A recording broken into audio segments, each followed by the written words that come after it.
Abra sua Bíblia no Evangelho de João, capítulo 2, e acompanhe a leitura que eu vou fazer, do verso 23 até o verso 25.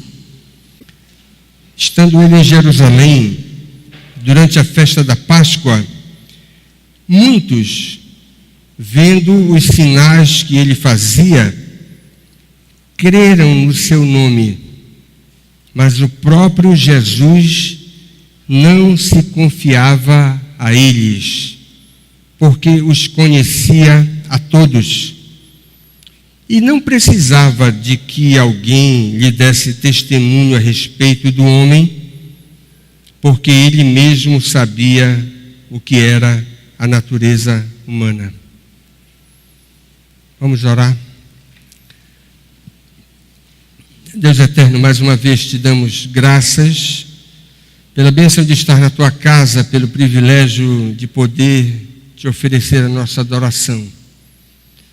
Nós te agradecemos por todas as manifestações da tua bondade para com a nossa vida e muito obrigado pela liberdade que temos de te prestar culto, pela bênção de ter a tua palavra para a nossa instrução.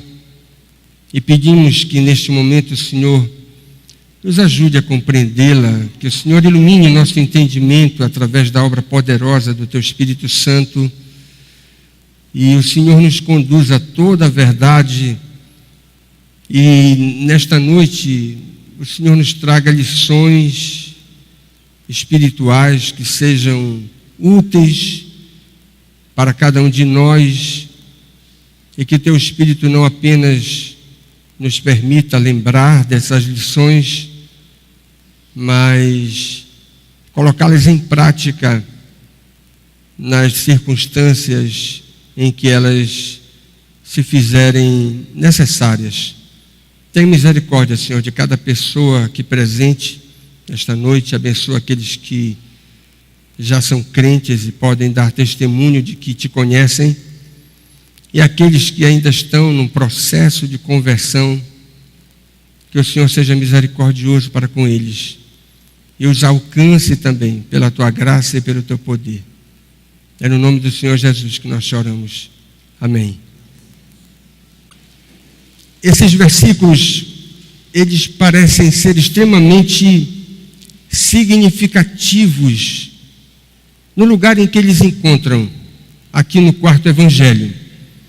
Eles estão justamente entre o episódio de Jesus, quando ele purificou o templo, que você tem no texto anterior, e ele encerra, esses versículos encerram o capítulo, e você tem logo no início do próximo capítulo a história envolvendo o encontro de Jesus com Nicodemos.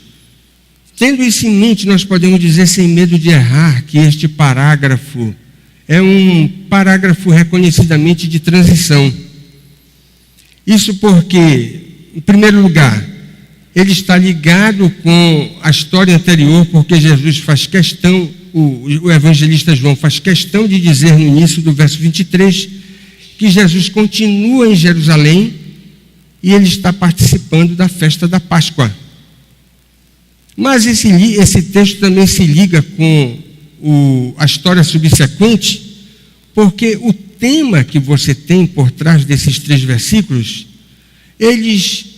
esse tema nada mais é do que uma introdução à história que o evangelista vai registrar, e só ele, os evangelistas sinóticos não registram, a introdução relacionada com o caso de Nicodemos, do seu encontro com Jesus.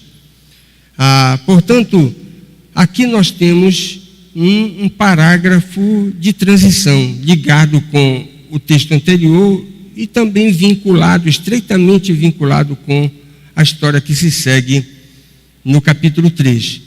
E não é demais nós lembrarmos que o texto original do Novo Testamento e também do Antigo Testamento não tem essa divisão de parágrafos, de versículos, de capítulos. é um texto corrido. E aqui se justifica aquilo que eu estou dizendo, como sendo um parágrafo de transição. Mas é também um texto caracteristicamente joanino, típico do quarto evangelho.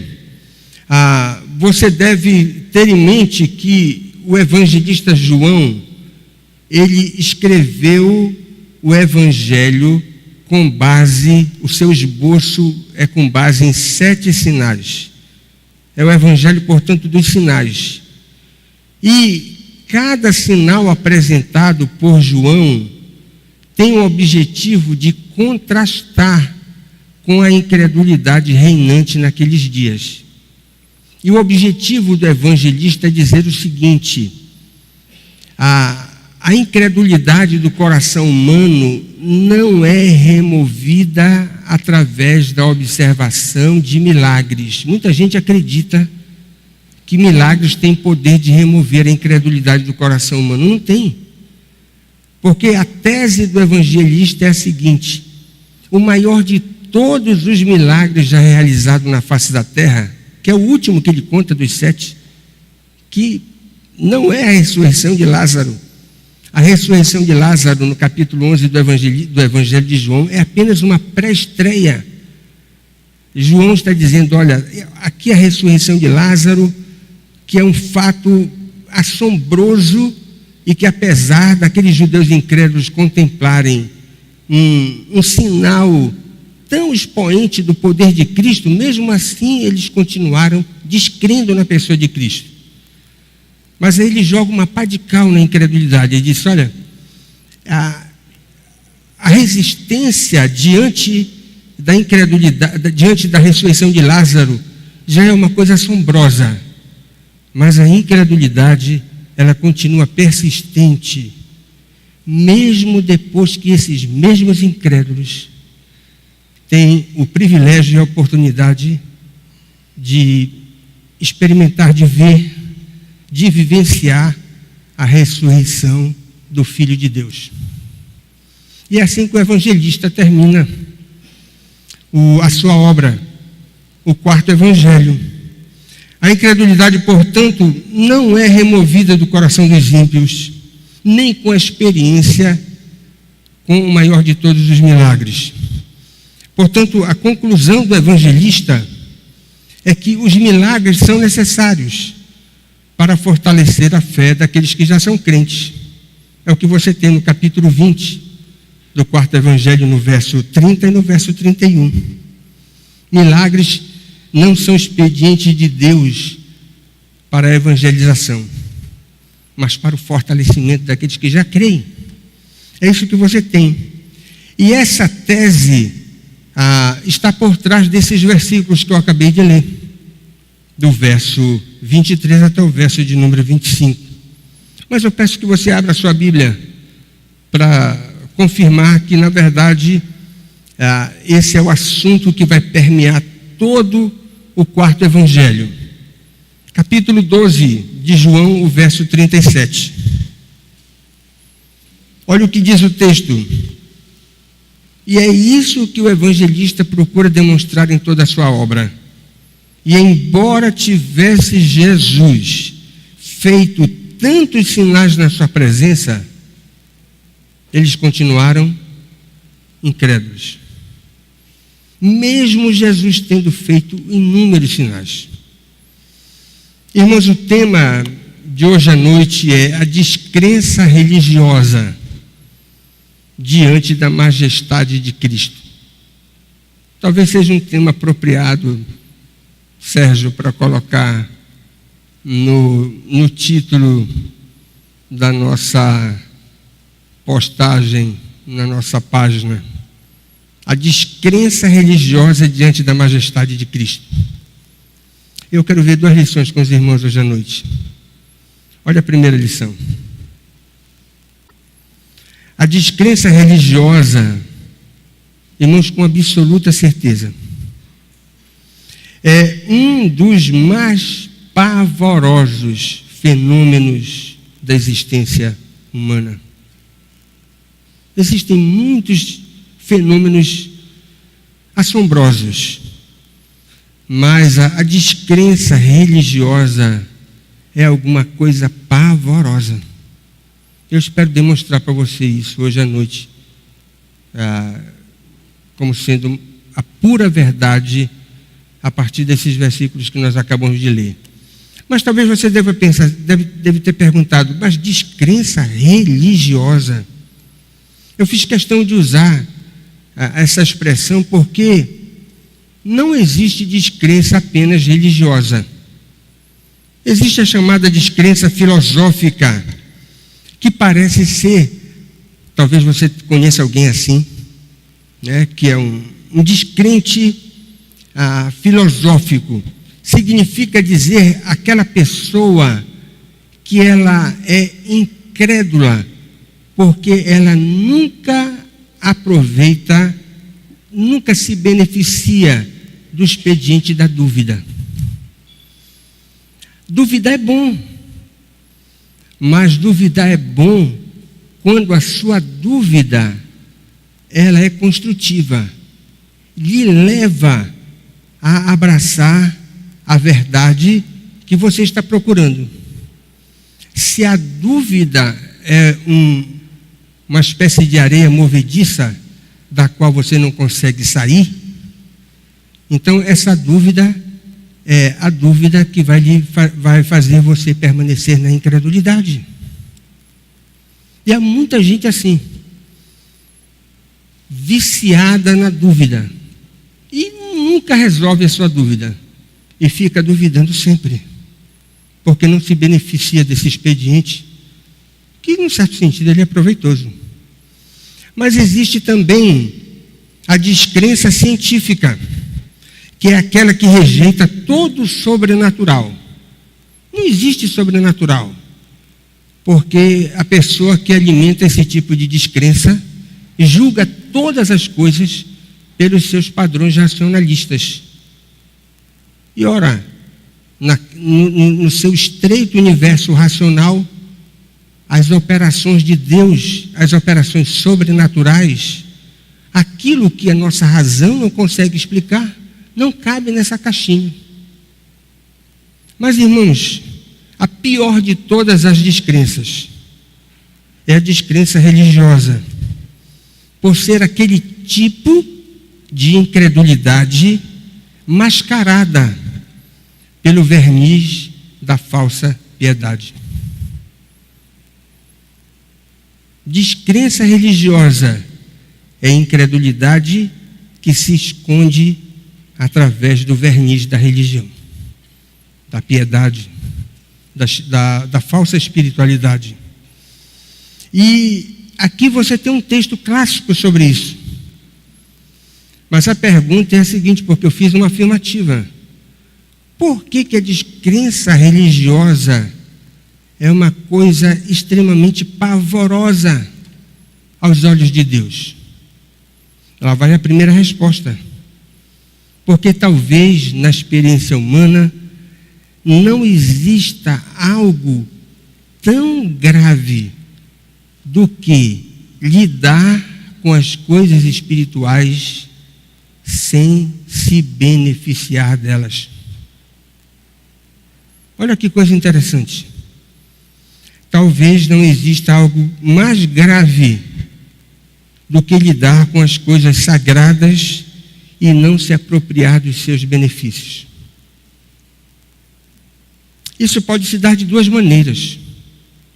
A primeira, há muita gente que nasce dentro da tradição protestante, dentro de uma família reconhecidamente piedosa, frequenta uma igreja saudável, mas preste atenção nisso, desenvolve uma familiaridade com o Evangelho, mas nunca o abraça. Mas essa pessoa não ouviu a verdade, ouviu a verdade. Essa pessoa não nasceu numa família da aliança, nasceu. Essa pessoa não frequentou uma comunidade onde nós podemos dizer, existem pessoas verdadeiramente crentes. Essa pessoa frequentou, mas ela nunca se converteu. E olha que coisa interessante. Jesus está lidando com esse tipo de gente aqui nesse nosso texto. Ou você pensa que o embate que Jesus teve lá no templo, purificando, era com gente que não tinha compromisso com a tradição da fé. Eles mesmos vão dizer no Evangelho de João, vão inclusive insultar o mestre, dizendo para Jesus: como é que o Senhor diz que nós não somos filhos de Deus, afinal de contas nós somos descendentes de Abraão? E Jesus vai dizer: o que importa ser descendente de Abraão, se vocês não têm a fé de Abraão? Vocês são descendentes de Abraão na carne. Vocês são descendentes dos patriarcas na raça. Mas vocês não passaram pela experiência de conversão dos patriarcas. Eram pessoas que lidavam com o sagrado, mas não se beneficiaram das realidades espirituais. A segunda razão é que há pessoas que são impactadas por algum sinal divino, abraçam superficialmente a fé, mas depois desistem. E por que desistem? Mas essas pessoas até choraram, até passaram por uma experiência dramática, e disseram, até confessaram com os próprios lábios que iriam seguir a Jesus. E depois de um tempo, ao avaliarem os custos do discipulado, disseram: olha, não quero saber do Evangelho. Você conhece alguém assim? Eu tenho inúmeros exemplos disso. Eu vou lembrar só de um aqui, que eu já citei aqui. Havia uma senhora que morava aqui perto, que adoeceu gravemente. E eu fui visitar essa senhora. E conversando com ela é bastante enferma. A mãe dela frequentava a nossa igreja. Dona Teresa sabe de quem eu estou falando. Até passou um tempo morando com a Dona Teresa. E essa moça disse: olha, depois que eu sair aqui desse leito, eu vou servir a Cristo. E ela dizia para mim: como o senhor não imagina. E não deu outra. Ela ficou boa. A primeira coisa que ela fez foi comprar saias até o tornozelo. E adotou aquele figurinho típico, né? Essa senhora, ela vai ser uma crente assim, de arrepiar, irmão Abimel. Mas passou um tempo. E ela disse: não, esse sapato do Evangelho é muito apertado. Não dá para mim. Abandonou o saião. Cortou o cabelo. E agora não quero mais saber de Jesus Cristo. Sabe o que foi que aconteceu? Ela foi a primeira vítima no Pará do H1N1. Já imaginou que coisa terrível? Primeira vítima do H1N1 no Pará. Alguém que lidou com o sagrado, conviveu com gente crente, ouviu a verdade do Evangelho, teve a amável companhia da irmã Teresa na sua própria casa, mas disse: não quero o Evangelho, esse sapato é muito apertado. Irmãos, descrença religiosa. A segunda razão, porque a descrença religiosa é algo pavoroso, É porque desde que o mundo é mundo, você tem esse fenômeno presente. Olha, isso é de estarrecer. Porque talvez você pudesse imaginar, bem, nós estamos falando de alguma coisa terrível, pavorosa. E essa ocorrência só deveria aparecer naqueles dias extremamente ruins, de profunda escuridão espiritual na história da humanidade. Mas não é. Você vai ver esse fenômeno marcando toda a história da humanidade. Não é sem razão que a história bíblica, olha lá que coisa interessante, a história bíblica começa com a ilustração de alguém que se perdeu eternamente porque foi um descrente religioso. Quem é esse camarada que ofereceu sacrifício que não foi aceito por Deus porque o seu coração não era sincero? Quem é? Até matou o irmão. Caim. Um descrente religioso. E olha que coisa interessante. Quando você vai olhar para a monarquia, o primeiro rei de Israel é um descrente religioso. Quem é? Saul. Mas o primeiro rei, um descrente religioso. Aí você vai para o colégio apostólico e você vai ver que no meio do colégio apostólico tem um descrente religioso. Quem é? Judas Iscariotes. Ele era até o tesoureiro do grupo. Irmãos, não é sem razão nós termos inúmeros exemplos desse fenômeno na história para demonstrar que você tem que encarar a descrença religiosa como algo pavoroso diante de Deus.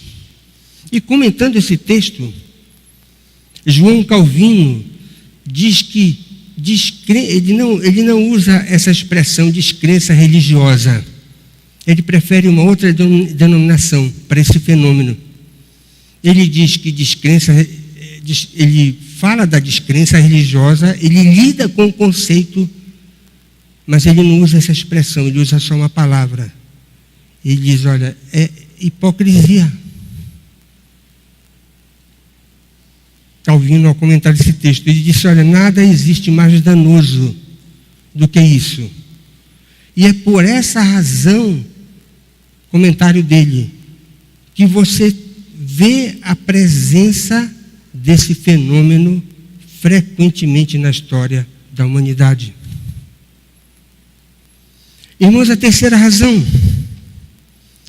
a descrença religiosa é algo pavoroso, porque ela é capaz de se manifestar nas circunstâncias mais improváveis.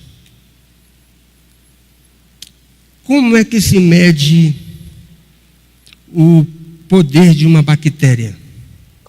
Nós medimos o poder de uma bactéria pela sua resistência aos antibióticos.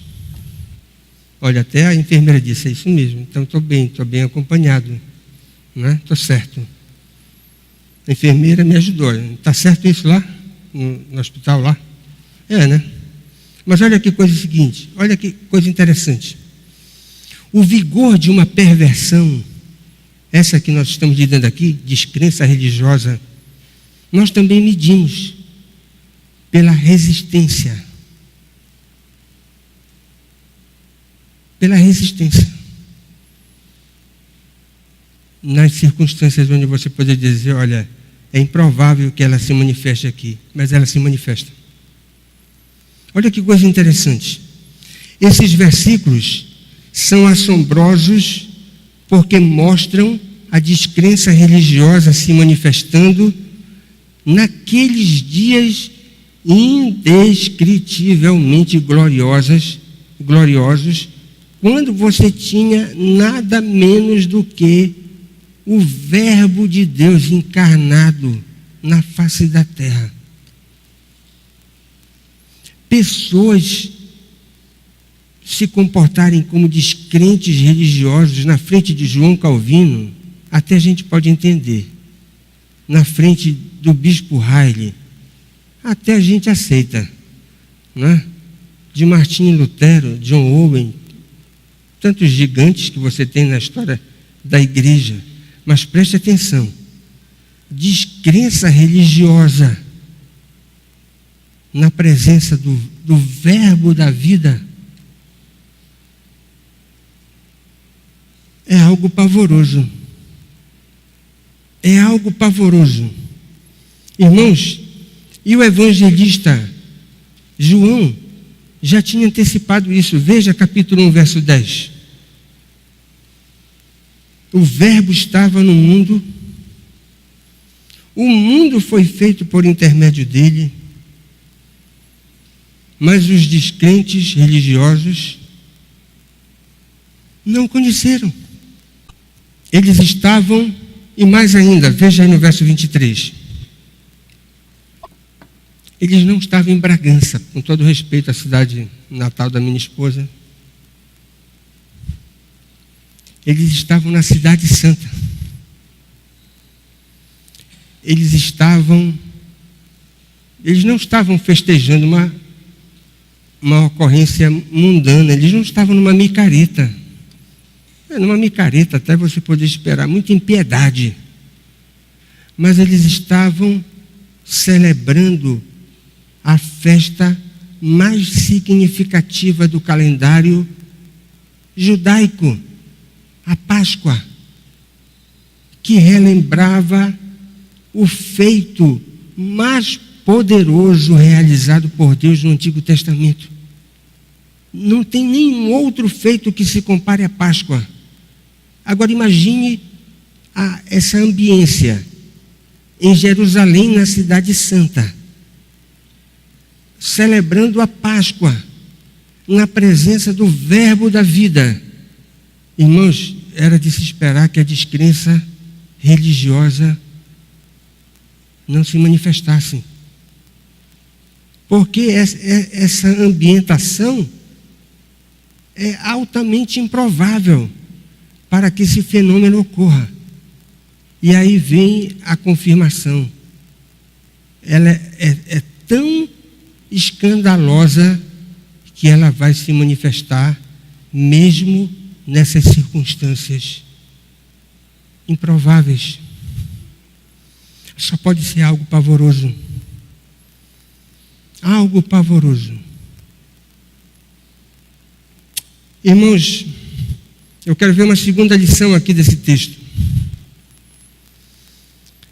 Há riscos,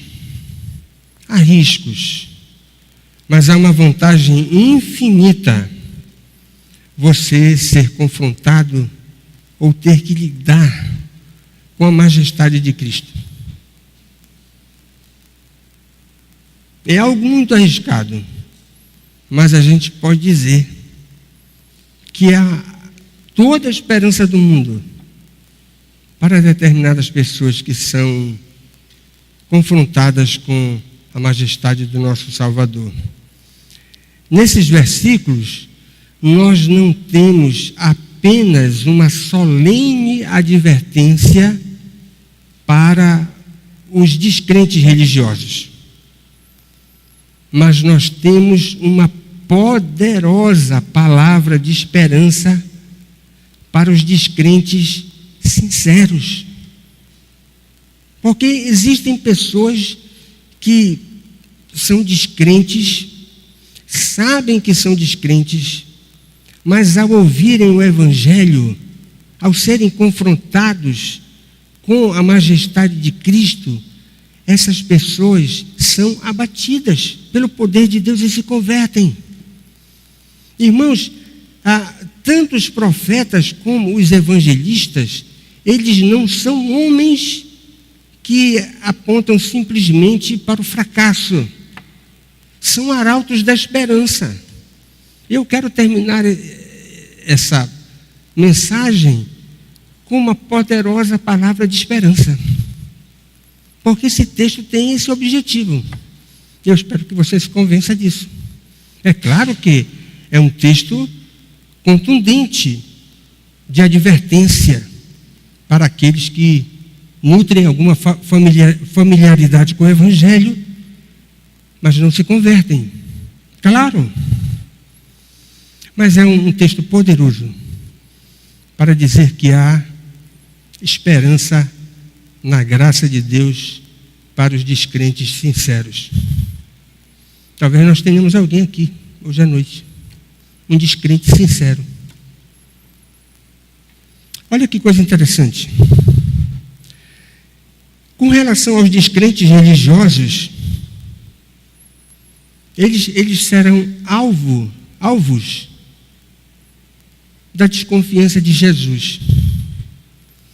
Tem um maravilhoso trocadilho no texto que na nossa tradução não dá para ver. Mas no original você observa esse trocadilho maravilhoso envolvendo o verbo crer. Olha aí no verso de número 23. Muitos, vendo os sinais que ele fazia, creram no seu nome. Você tem o verbo crer aí, né? Nós temos o verbo crer no verso 24. No verso 24, mas o próprio Senhor Jesus não cria neles. Sabe qual é o trocadilho?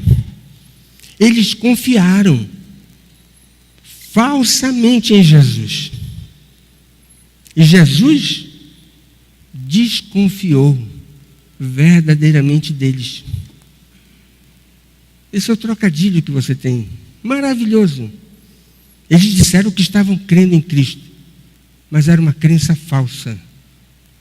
E Jesus Cristo disse: olha, eu desconfio de vocês. E era uma descrença verdadeira. Porque aquele que estava desconfiando daquela falsa profissão de fé era o Salvador Todo-Poderoso. E o próprio evangelista João, ele apresenta duas razões para confirmar a competência do Salvador de avaliar a profissão de fé dos homens. Observe no texto que você tem duas vezes o porquê, no verso de número 24 e veja no verso 25. O evangelista diz assim: olha, o próprio Senhor Jesus não se confiava a eles. Por quê? Primeiro, veja no verso 25. E não precisava de que alguém lhe desse testemunho a respeito do homem. Por quê? Duas razões o evangelista apresenta para justificar a competência de Cristo, para aferir a profissão de fé daqueles homens. A primeira razão é de fácil dedução.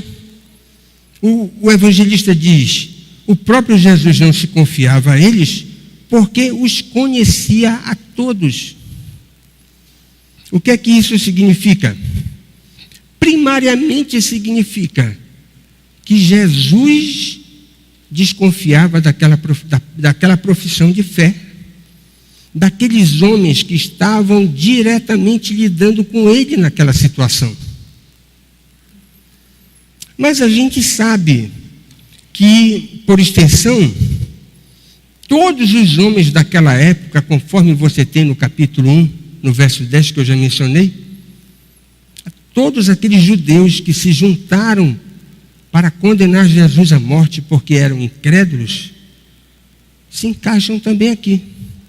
O Salvador os conhecia como incrédulos e nunca se curvou diante da falsa profissão de fé deles.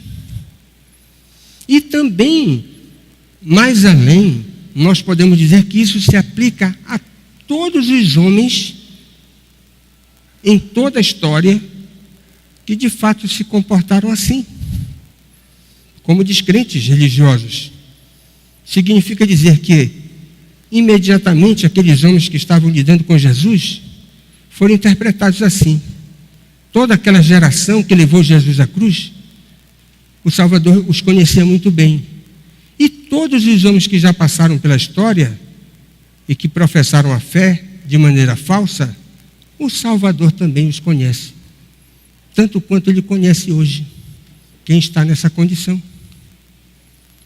A sua onisciência é absoluta.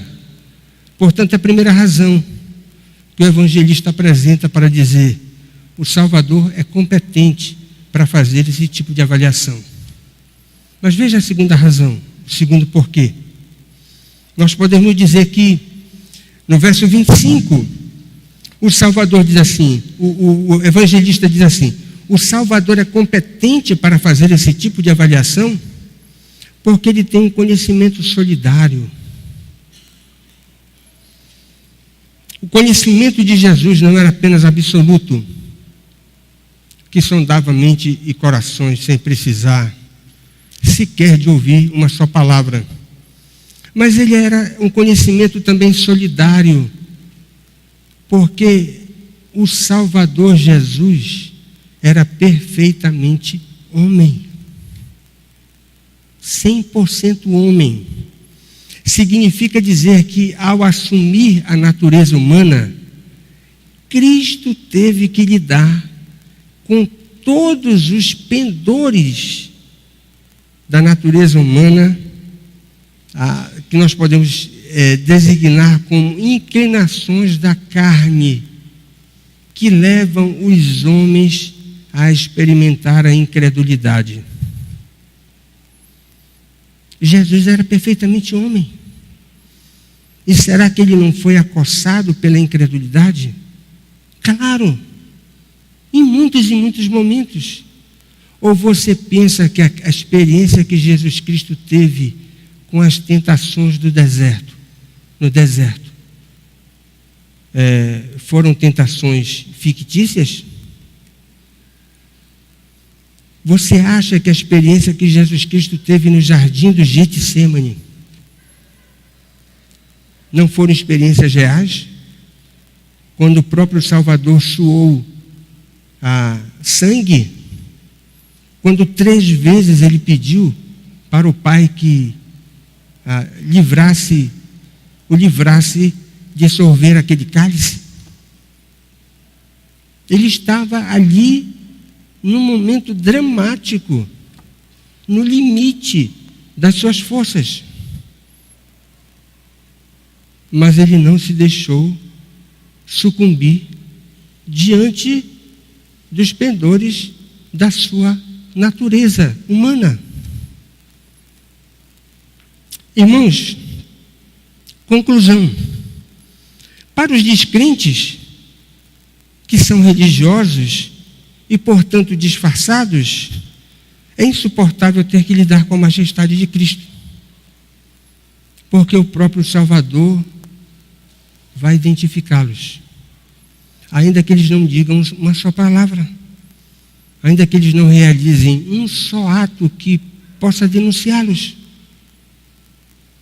porque o Salvador não confia naqueles que são descrentes religiosos, e ele é verdadeiro na sua desconfiança. Mas, irmãos, tem uma palavra de esperança. E o que dizer dos incrédulos sinceros? Irmãos, os incrédulos sinceros têm uma chance maravilhosa de achar salvação. E esse texto nos parece induzir a isso. Veja bem, nós dissemos que esses versículos, eles são como que uma introdução à história que vem logo a seguir, que é a história de Nicodemos. E preste atenção, se você tivesse que escolher uma pessoa descrente, um ícone da nação judaica, que pudesse apresentar como alguém que compareceu diante de Jesus como um homem descrente,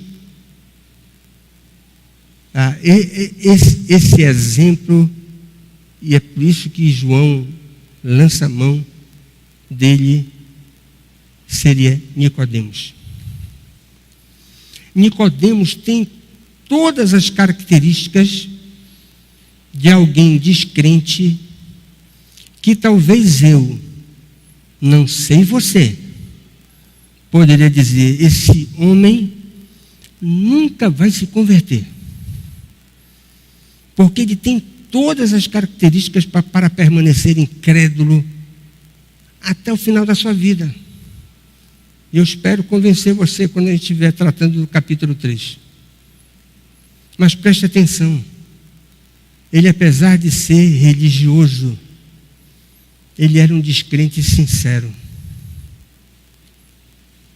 Ele foi procurar Jesus porque ele era um homem sincero. E preste atenção, gente sincera recebe graça. Quem não recebe graça da parte de Deus são homens cínicos. Me permitam usar esse termo. Gente cínica não recebe graça da parte de Deus. E Nicodemos não era um homem cínico. Ele era um descrente sincero. Olha que coisa interessante. E ele se converteu. O quarto evangelista nos mostra os traços da sua conversão. Eu vou logo adiantar para você aqui. Talvez você pergunte: mas como é que ele se converteu? Veja no capítulo 3, no verso 2. Olha como as coisas se encaixam de uma forma maravilhosa. Nicodemos se converteu. Primeira coisa, observando sinais. Mestre, ninguém pode fazer os sinais que tu fazes sem proceder de Deus. Nicodemos observou os sinais. Mas olha que coisa interessante. Nicodemos se converteu quando ele foi confrontado justamente com essa faculdade apresentada aqui pelo evangelista João, de Jesus vendo aqueles descrentes incrédulos. Nicodemos se converteu quando ele foi confrontado com a onisciência de Cristo. Mas o camarada chegou com todo aquele discurso empavonado. Jesus não se impressionou, ele é onisciente. Está aqui, olha, está aqui o verso 24. Jesus conhecia a todos.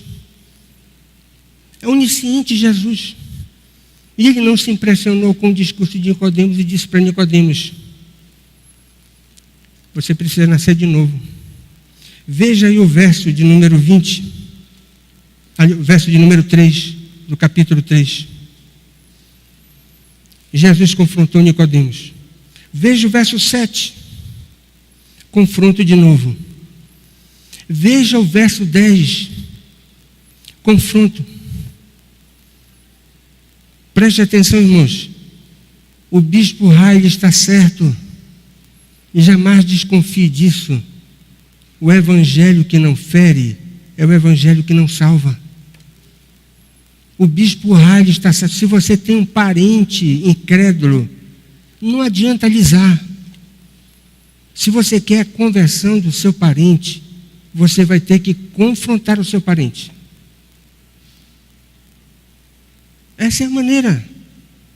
Jesus poderia titubear e alisar Nicodemos, mas ele confrontou Nicodemos. Essa é a maneira dos descrentes se converterem. E mais ainda, veja aí o verso de número 14 e 15. O Salvador desafiou aquele nobre fariseu a colocar a sua confiança integralmente na pessoa daquele que estava falando com ele. foi buscar lá no Antigo Testamento uma ilustração. Assim como Moisés levantou a serpente no deserto, e quem queria salvação olhava para ela, para a serpente. Nicodemos, presta atenção. Insight, você tem que olhar para aquele que vai ser pendurado na cruz do Calvário. Desafiou Nicodemos. Como é que você quer que o seu parente se converta? Como? Você tem que seguir os passos de Jesus. Essa é a receita. Irmãos, na obra, escreva isso nos seus anais de sabedoria. Na obra escrita pelo apóstolo João, no 4º evangelho, a descrença não tem a última palavra. E nem poderia ter.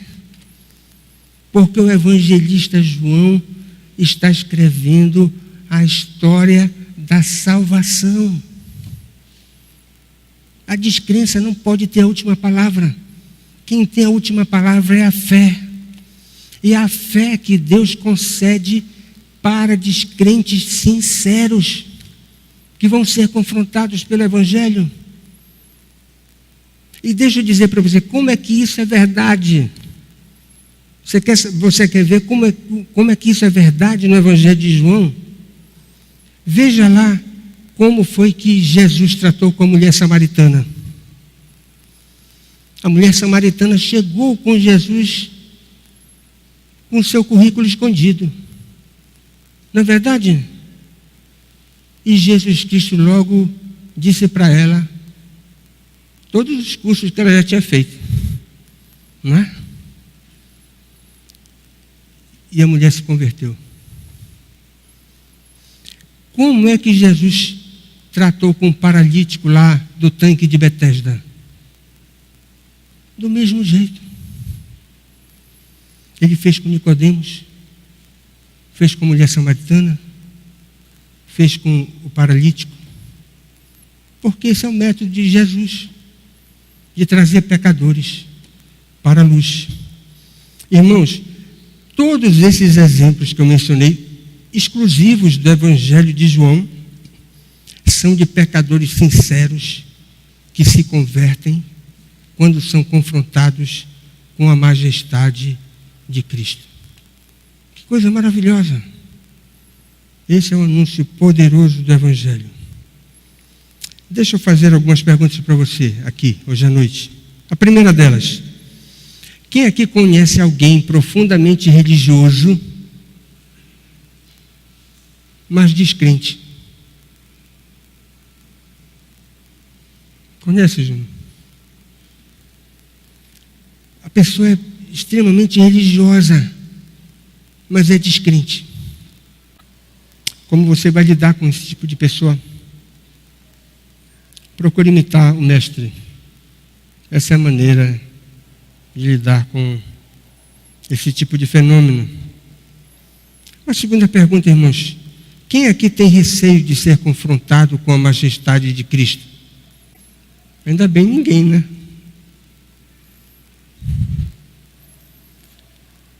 Irmãos, a majestade de Cristo não assusta aqueles que já são crentes.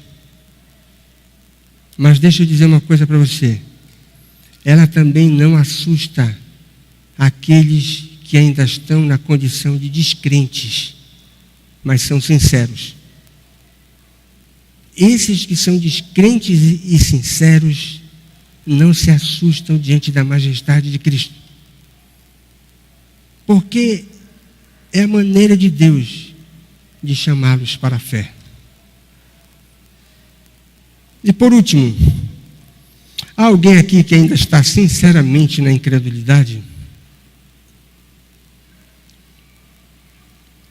Se você ainda não pode dar testemunho de que de fato você se converteu, mas você não é um descrente insincero, se você é um descrente sincero, Deus tem graça para ministrar na sua vida, para te trazer para a luz. Basta que você aceite ser confrontado pela majestade de Cristo, assim como Nicodemos procurou Jesus e se deixou achar. Que você também se deixe achar.